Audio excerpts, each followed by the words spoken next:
So now we come to the next part of the video, which we are reading the rights in the Indian Constitution, class 11th, chapter 2, rights in the Indian Constitution. Okay, अब fundamental rights आपके part 3 में हैं, article 12 से लेके 35 तक they are being defined. Okay, so जो पहला fundamental right है हमारा वो है राइट टू इक्वलिटी. इस राइट टू इक्वलिटी के अंदर आपके 5 फंडामेंटल राइट्स हैं. Number 1 is equality before law. Okay. Number second is prohibition of discrimination on the ground of religion, race, caste, sex, or place of birth. Number third is equality of opportunity in public employment. Fifth, abolition of untouchability. And the sixth is abolition of titles. Okay, उसके बाद right to freedom है. Right to freedom में जो पहला आपका fundamental rights है वो है प्रोटेक्शन ऑफ राइट्स. इसके अंदर 6 फंडामेंटल राइट्स हैं.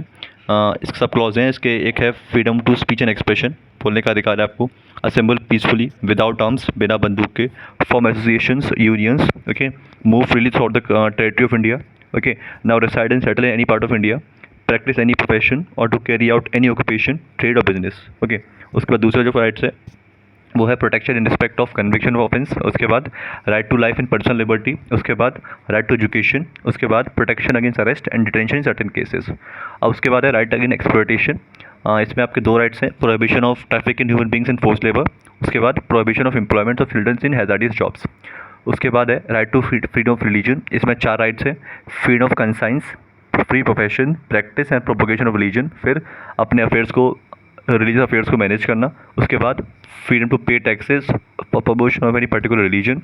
उसके बाद freedom to attend religious instructions और worship in certain education institutions. उसके बाद कल्चरल एजुकेशन राइट्स हैं. इसमें 2 राइट्स हैं, प्रोटेक्शन ऑफ लैंग्वेज, कल्चर और माइनॉरिटीज़ की. Right of minorities to establish medical education institution. उसके बाद है right to constitution remedies. Right to constitution remedies को बोलते हैं heart and soul of constitution, which doctor Bhimrao Ambedkar ने कहा था कि भाई it is a heart and soul of constitution. Okay, ये आत्मा है एक तरह का संविधान की. Okay, now we come to right to equality. See, right to equality it is, word से पता चल रहा है कि राइट टू इक्वलिटी क्या होगा कि भाई all are equal before the law. Okay, इसमें 2 आस्पेक्ट हैं, एक है ड्यू प्रोसेस ऑफ लॉ और एक है procedure establish by law. Okay, ये 2 कंसेप्ट जो कि एक अमेरिका से लिया गया है और एक ब्रिटिश से लिया गया है. ओके, नाउ जो हमारा है इन दोनों का मिक्सचर है. राइट टू इक्वलिटी अब क्या है कि भाई आपको किसी को डिस्क्रिप्शन नहीं करना है. ओके, आपको हर किसी को इक्वली ट्रीट करना है. उसके बाद फ्रंट टचेबिलिटी का है कि भाई you need to abolish untouchability. Untouchability एक क्रूडेस्ट मैनिफेस्टेशन है इनइक्वलिटी का. ओके, इसे तो इसीलिए इसे अबॉलिश करा गया राइट टू इक्वलिटी के अंदर.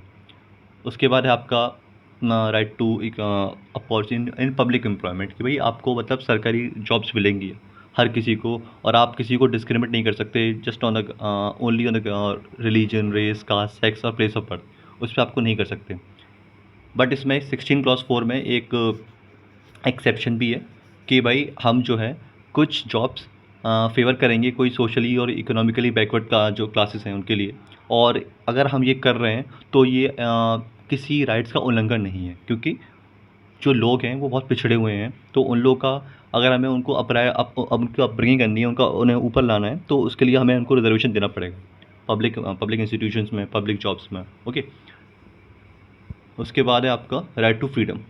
राइट टू फ्रीडम जो कि है सी इक्वलिटी इन फ्रीडम और लिबर्टी आर द 2 राइट्स जो कि बहुत एसेंशियल होती हैं डेमोक्रेसी के लिए.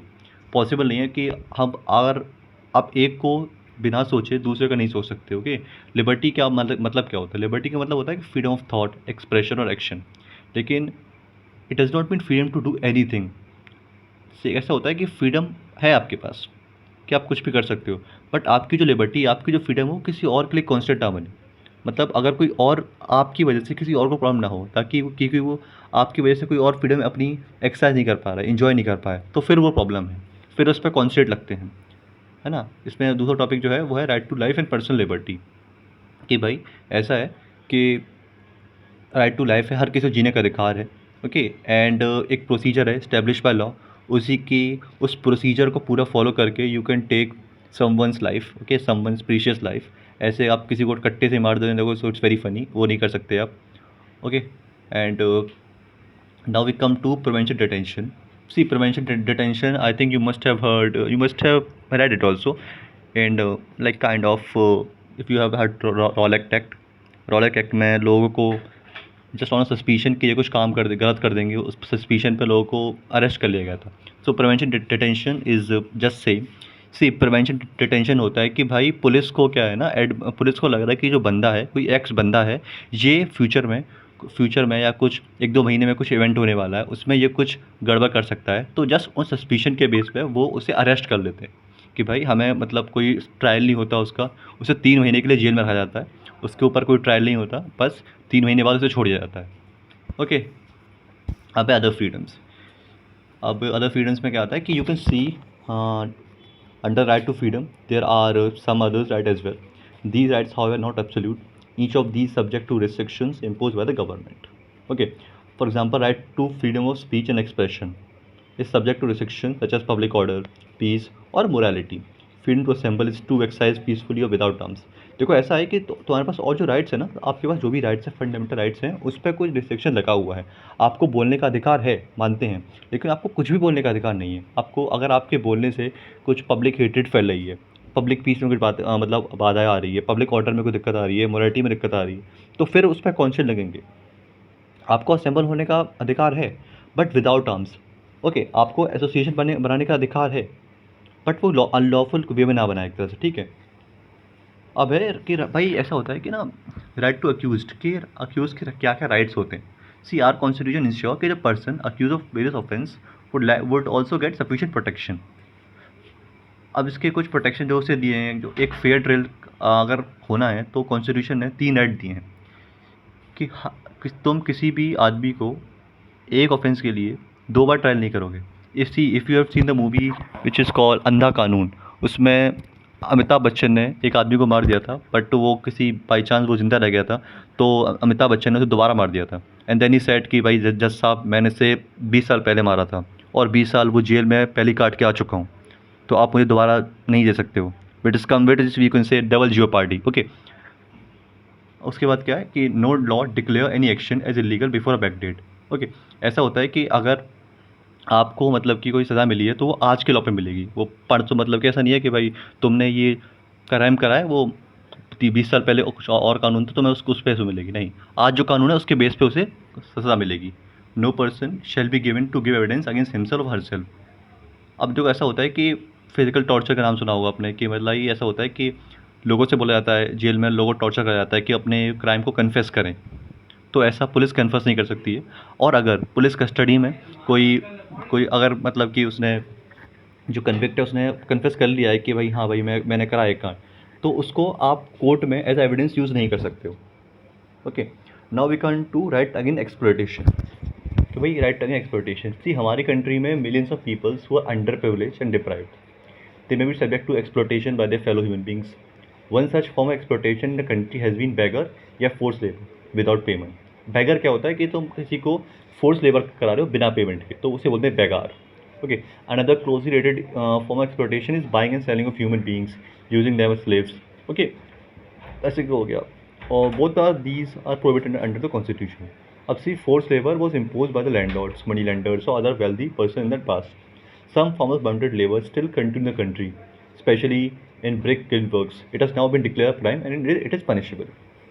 ठीक है, अब है जो संविधान है वो फॉरवर्ड करता है employment of childrens below age of 14 years in dangerous jobs like factories हो गया, माइंस में।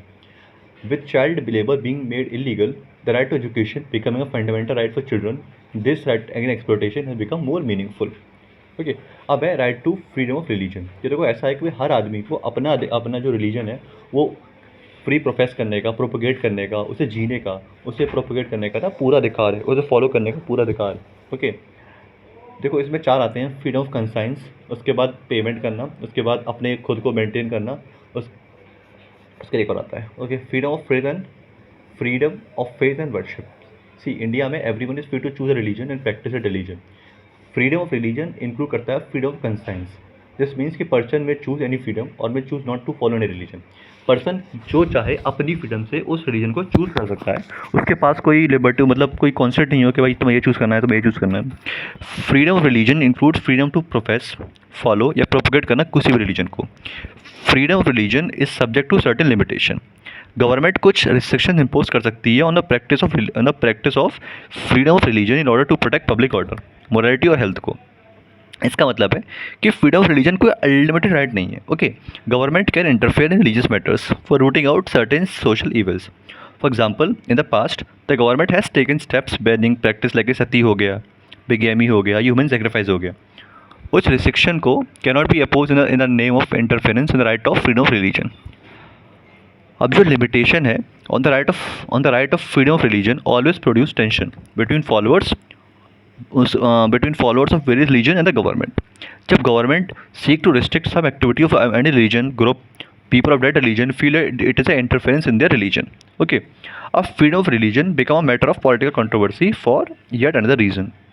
जो संविधान है उसने गारंटी करा है टू प्रोपगेट वन रिलीजन।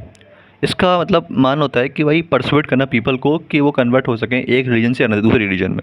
लेकिन कुछ पीपल रिसेंट करते हैं conversion on the ground that these are on intimidation या फिर इंड्यूसमेंट के। जिस संविधान ने does not allow forceful conversion, it only gives us a right to spread information about our religion and thus attract others to it, है ना। अब है आपका इक्वलिटी ऑफ ऑल रिलीजन कि भाई सारे रिलीजन एक बराबर हैं। इसको you can give a simple read and you will understand it, है ना। उसके बाद है कल्चरल एजुकेशन राइट्स। देखो ऐसा होता है कि अब इंडिया की सोसाइटी के बारे में बात करते हैं तो एक हमारे दिमाग में बात आती है भाई north east, south India, north India, okay. एक डाइवर्सिटी आती है जो कि बहुत अच्छी बात है। India is not a made up of monolithic society, we are society that is vast diversity. In such a society that is full of diversity there would be social sections जो कि स्मॉल से numbers में compare to some other groups. हर state में हर किसी की population अलग होगी, माइनॉरिटी अलग होगी, मेजॉरिटी अलग होगी, okay. If a group is in minority will it have to adopt the culture of majority? No. देखो ऐसा होता है कि भाई सपोज 10 लोग हैं, ठीक है, अब दो लोग मतलब माइनॉरिटी के हैं और 8 लोग मेजॉरिटी के हैं। अब ऐसा तो है नहीं कि भाई जो 2 लोग हैं वो भी मेजॉरिटी में मिल जाए, उनके कल्चर को मतलब कि फॉलो करने लग जाएँ, उनके भगवान को मानने लग जाएँ। ऐसा तो नहीं होगा। हर किसी का अपना कल्चर है, ओके। हर किसी का अपना एजुकेशन राइट्स है, कल्चरल राइट्स है, तो उसे अपना एंजॉय करना चाहेगा, ठीक है। हमारा कॉन्स्टिट्यूशन बिलीव करता है कि डाइवर्सिटी हमारी स्ट्रेंथ है ना। इसलिए एक फंडामेंटल राइट्स है, right of minorities to maintain their culture, अपने कल्चर को मेंटेन करना। This minority status is not dependent upon religion, linguistic और cultural minorities are also include in this provision. जो माइनॉरिटीज़ हैं वो ग्रुप्स हैं जिनके कॉमन लैंग्वेज है और रिलीजन है that in a particular part of country और in the country as a whole. The out number है सम अदर सोशल सेक्शंस। कुछ जो कम्युनिटीज़ हैं उनका कुछ कल्चर है, लैंग्वेज है, स्क्रिप्ट है खुद की, और and have the rights to conserve and help develop these. सारी जो माइनॉरिटीज़ हो गई रिलीजियस या लिंग्विस्टिक, वो अपने खुद के एजुकेशन इंस्टीट्यूशन सेट कर सकती हैं। बाय डूइंग सो वो अपने कल्चर को मतलब प्रिजर्व कर रही हैं, अपने कल्चर को डेवलप कर रही हैं। अब government will not by granting aid to education institution, जब गवर्नमेंट उन्हें एड देगी कोई भी मतलब एजुकेशन इंस्टीट्यूशन को, तो वो डिस्क्रिमिनेट नहीं करेगी किसी भी बेस पे कि भाई ये तो इस मतलब रीजन का है, इस कल्चर का है, वो मतलब हर किसी भी एजुकेशन इंस्टीट्यूशन को नहीं करेगी, है ना। उसके बाद है राइट टू कॉन्स्टिट्यूशनल रेमेडी। अब देखो राइट टू कॉन्स्टिट्यूशनल रेमेडी आखिर में होता क्या है। सपोज आपका कोई राइट है, आपके राइट का उल्लंघन हुआ, आपके राइट का वायलेट हुआ, अब आप क्या करोगे। आप जब जाओगे कि भाई आप जाओगे या तो सुप्रीम कोर्ट या फिर हाई कोर्ट कि भाई मेरा राइट जो है वो उसका उल्लंघन हुआ है। कोई पब्लिक ऑफिसर हो गया, कोई प्राइवेट इंडिविजुअल हो गया, उसने मेरे राइट को मैं अपना राइट एक्सरसाइज नहीं कर पाया हूँ, तो अब आप मुझे कोई रेमेडी दो, है ना। तो आप जाओगे मतलब कि इसके पास, सुप्रीम कोर्ट के पास, ओके। अब right to constitution remedy is a means through which it is to achieve. Doctor Bhimrao Ambedkar ने बोला था कि भाई ये हार्ट और सोल ऑफ कॉन्स्टिट्यूशन का है, हार्ट और सोल ऑफ संविधान का है, क्योंकि this so because this rights gives a citizen the right to approach high court और supreme court to get any of the fundamental rights restored in case of violation. Supreme court और high court ने can issue orders and give directives to government for the enforcement of rights. अब जो court ने issue करे हैं कुछ orders, Ritz, जैसे कि हैबियस कॉर्पस। एक हाबियस कॉर्पस होता है कि जो court writ of habeas corpus mean कि जो court orders arrested person should be presented before it. It can also order to set free an arrested person if manner और ground of arrest are not lawful और satisfactory. कि भाई जो आपने person को arrest कराया उसे मेरे सामने प्रस्तुत तो करो, और अगर जज को लगता है कि भाई इसका जो ग्राउंड ऑफ अरेस्ट है वो अनलॉफुल है तो उसे बोलेगा कि भाई इसे छोड़ दो, ठीक है। उसके बाद है मैंडेमस। ये रिट इशू होता है जब कोर्ट को लगता है कि जो एक पर्टिकुलर ऑफिस होल्डर है वो अपनी लीगल ड्यूटी नहीं कर रहा है, और इस अपनी लीगल ड्यूटी नहीं कर रहा है और जो राइट्स ऑफ इंडिविजुअल्स हैं उन्हें इन्फ्रिंज कर रहा है, उन्हें एब्रोगेट कर रहा है, ओके। तब मैंडेमस लगाया जाता है। फिर है प्रोहिबिशन। प्रोहिबिशन होता है जब ये रुट इशू करा जाता है हायर कोर्ट के द्वारा, जब लोअर कोर्ट ने अपना जो कोई केस है अपनी, सपोज़ कोई केस पटियाला हाई कोर्ट है ना, और पटियाला कोई हाई कोर्ट हो गया है ना, अब कोई डिस्ट्रिक्ट कोर्ट ले लो, ठीक है, कोई कोई भी डिस्ट्रिक्ट का डिस्ट्रिक्ट कोर्ट है, अब वो अपनी डिस्ट्रिक्ट का केस लड़ ही रहा है लेकिन वो किसी दूसरी डिस्ट्रिक्ट में जा रहा है, तो मतलब जो उसका ज्यूरिसडिक्शन है वो बढ़े जा रहा है, बढ़े जा रहा है। तो उस केस में जो हायर कोर्ट होता है, उससे हायर कोर्ट हो गया, सुप्रीम कोर्ट हो गया, ओके, वो बोलता है कि भाई एक काम करो, तुम छोड़ो, तुमसे नहीं होगा। तो जब ये कोर्ट पे लगाया जाता है, ओके। अब होता है क्वा वारंटो। कोर्ट को लगता है, if court finds person is holding office but is not entitled to hold that office, तब लगता है क्वा वारंटो। उस केस में जो ऑफिस होल्ड कर रहा है वो फिर ऑफिस होल्ड ही नहीं कर पाता है। फिर है certiorari. Under this writ the court orders a lower court और another authority to transfer a matter pending before it to higher authority. इसमें कोर्ट बोलता है कि भाई काम करो, आपके यहाँ जो केस है ना वो बहुत टाइम से पेंडिंग है, उसकी हियरिंग आई भी नहीं है और कुछ उसका कुछ होने नहीं वाला, तो अब एक काम करो, आप वो केस हमको दे दो, हम उस पर काम करेंगे, okay. Apart from judiciary other mechanisms have been created in the latter years for the protection of rights. देखो ऐसा है कि जुडिशरी के अलावा भी बहुत सारी मतलब कॉन्स्टिट्यूशन बॉडी हो गई, नॉन कॉन्स्टिट्यूशन बॉडी बना चुके हैं, जैसे कि national commission for minorities, national commission for women, national commission on SC ST। ये इंस्टीट्यूशन प्रोटेक्ट करती हैं राइट्स ऑफ वुमेंस को, माइनॉरिटीज़ को, दलित्स को। या फिर आपकी एक NHRC है जो कि नेशनल ह्यूमन राइट्स कमीशन है, ये इस्टेब्लिश है लॉ के द्वारा ताकि वो फंडामेंटल राइट्स को और दूसरे राइट्स को प्रोटेक्ट कर सके। अब जैसा blue box which you can read, इससे क्वेश्चन ज़रा आते नहीं है एग्जाम में, ओके। अब है आपका जो अगला टॉपिक है वो आपका DPSP। Now this we will read in next video. तब तक के लिए बाय बाय।